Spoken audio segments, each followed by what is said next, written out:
First, I want to start off by saying thank you so much for taking the time to sit down and talk to me today about your campaign. First, go ahead and tell me your name and the position you are running for. Thank you so much for the opportunity. It's an honor to be here. My name is Helen Bukulmez, and I'm running for Kentucky State Senate from the District 22, which includes Washington County, Mercer County, Garrett County, Jessamine County, and a small part of Fayette County. Why are you running? I'm running because my story brought me to a place of serving. I came to Lexington, Kentucky over 20 years ago to learn English. My goal was to learn English and go back and try to find a good job so that as a single mother, I could support my son and create a better future for him. At the time, I found myself to be a divorced single mother, and unfortunately, I faced depression because of that. And to me, I didn't know that there was a better life anywhere else. I thought, anywhere you go, you're probably judged for the same things. When I came to Lexington, started learning English, I discovered a movie. It's called Erin Brockovich. And that movie, for the first time in my life, I saw a culture where women are respected and loved, regardless of whether they've been divorced or they're single mothers. And it changed my life.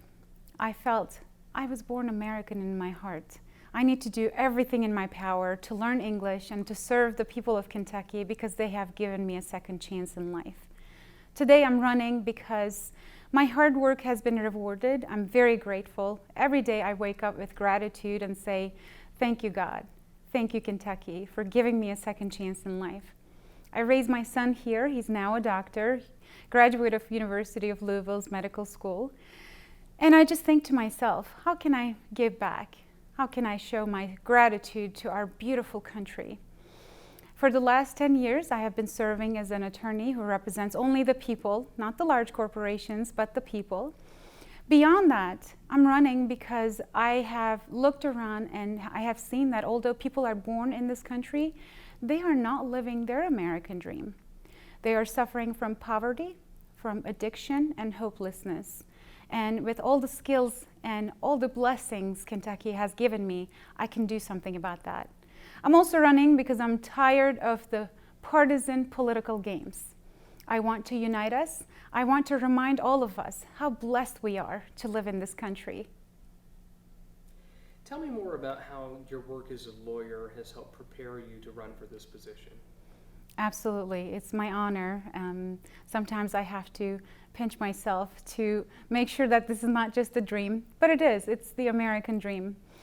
For the last 10 years or so, I have been serving the people of Kentucky, whether it's preparing packages at military missions to send to our soldiers abroad, working at Health Watch USA, advocating for transparency in healthcare, or helping first responders, police officers, or firefighters to prepare their wills or estates.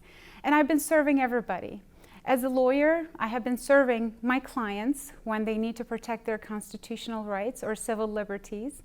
And I believe it makes me the best candidate at this time to use this 1 year that's left in the term and to get to work immediately, to understand the laws, to do an in-depth legal analysis so that I can advocate for our farmers, small businesses, working families, teachers, police officers, and firefighters. You mentioned several occupations there. I can assume maybe that those are going to be the specific issues that you intend to focus on if you are elected.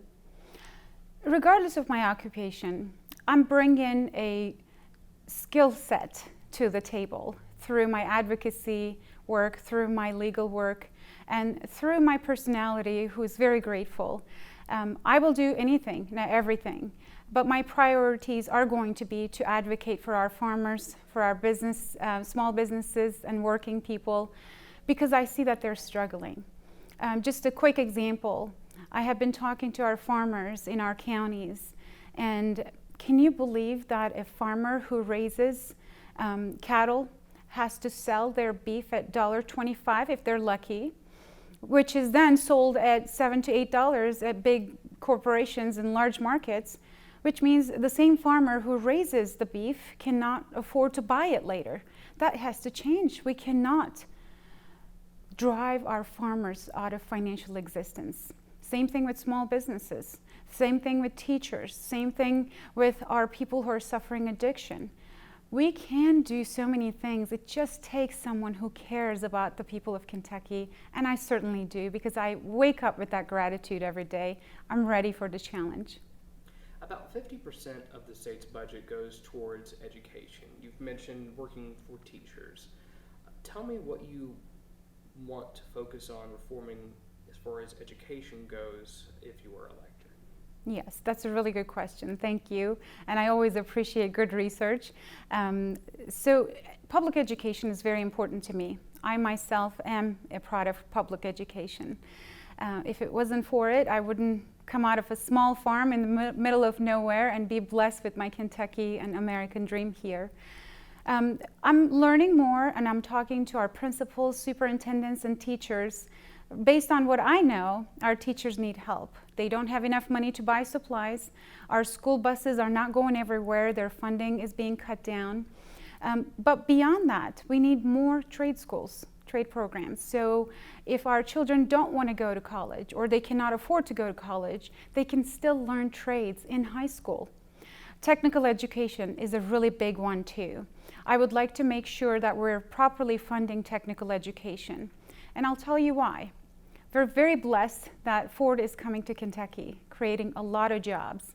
We're very blessed we have incredibly good bourbon distilleries. We have more business coming into our state, and with my leadership, there will be more international businesses coming to Kentucky. Are we ready? Do we have the skill set? Do we have the people who can actually do the jobs? Do we have childcare so that they can go to work? Do we have health care so that we can take care of our workers? Growth is wonderful, and I will be working for it. At the same time, we need to take care of our people. On the topic of police reform, just up the road, we had the incident involving Breonna Taylor with the Louisville Police Department. That sparked national attention. Your husband, who you have posted about on social media, is a police officer. So with that personal aspect in mind, what approach would you have towards our policing if you were elected? First of all, I'd like to make sure that I'm acknowledging our police officers, firefighters, and first responders. They're working really hard, and they need more funding, they need more training, they need more equipment. Yes, I'm a very proud fiance to a police officer. He's a wonderful man, service-minded. He will do anything for anybody. We will work together to make sure that our system is set up for social economic justice for all of us in Kentucky, while also protecting our law enforcement officers. On the issue of homelessness, this is one I'm still kind of trying to understand here in Lexington, so perhaps you can help me out a little bit with this. But I've become aware of an issue in some of our rural communities where there seems to be a bit of hesitation towards the homeless population being relocated outside of our metropolitan areas like Lexington into some of our rural communities. What's your position on that? Homelessness is an issue that is very detailed. It has a lot of different causes. It has a lot of different financial needs that we need to pay attention to. Also, we need to pay attention to our communities as a whole for safety and security, making sure that we're taking care of each other. During my leadership in the Senate, I will make sure to understand it better, to fund the organizations that are helping the homeless, but also look at the sources of the problem. There's mental illness, there is medical conditions that need to be treated, there's need for good access to health care so that these can be addressed by our system. We need to take care of each other. And what I have experienced so far, the America I know is very welcoming to everybody. And we need to find solutions to focus on taking care of each other. In my county, in Garrett County, and all the counties that I have gone to through this election, I have seen the goodness of people.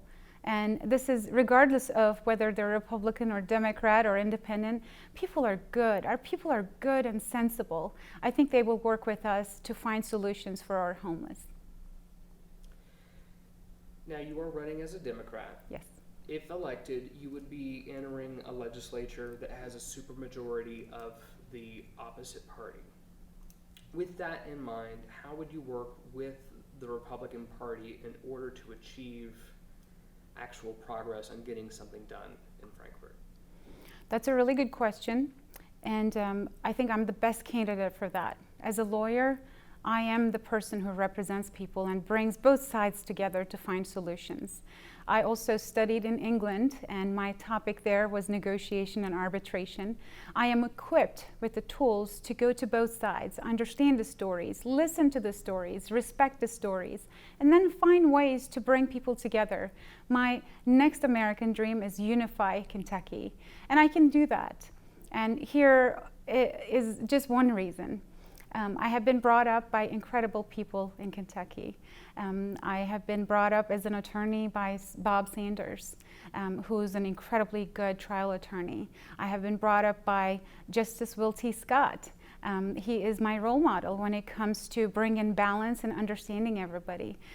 Chief Judge Karen Caldwell, she is an incredible role model to me anytime I think about finding solutions. So from both sides of the aisle, just like Tom Beeford did, I'm going to find the good people. I'm going to find the powerful people and sit down and say, we're not leaving until we find a solution that works for everyone. Well, as we wrap up here, I want to ask if there is anything, firstly, is there any topic or issue that we have not covered here today that you would like to touch on? But also, is there anything specifically you would like to say to Kentuckians that are watching this interview, that are on the fence, or perhaps hadn't even decided yet if they were going to vote in this election? What do you have to say to them? First, we can answer the issues part. Any issues we need to talk about? I think my number one thing that I want to tell Kentuckians is thank you. Whether you're a Republican, Democrat, or Independent, you have created a culture that has welcomed me and continues to create more opportunities and continues to create a wonderful, wonderful community. We have to protect that. Second, let's not focus on partisan lines. This is an election that is bigger than the parties. This is an election that is bigger than its outcome. It's bringing us together to say, let's talk. Let's hear each other out. Let's talk about our stories and understand each other and find solutions. Because if we don't, who is going to speak for us in Frankfurt? Certainly, I feel I am the first and best qualified for this election. And let's keep in mind what I am asking. I am asking for everyone's vote on November 2nd. As you know, the early voting has begun. I'm asking everyone's vote so that they can give me a job, really hard job that I'm really qualified to do for 1 year. Unfortunately, we lost Tom Beeford, who was a man of principle who brought people together. He is going to continue to be my role model. But let's work together. Give me this job this one time for 1 year. And if you're not happy with me, take it back in 2022. I'm qualified. I'm much better qualified than the other two candidates for this election and for this seat. And I want to do something for the people, just like our Constitution says. I'm ready for the challenge. All right. Candidate Helen Bukulmez, thank you so much for talking with me today. Thank you so much for the opportunity.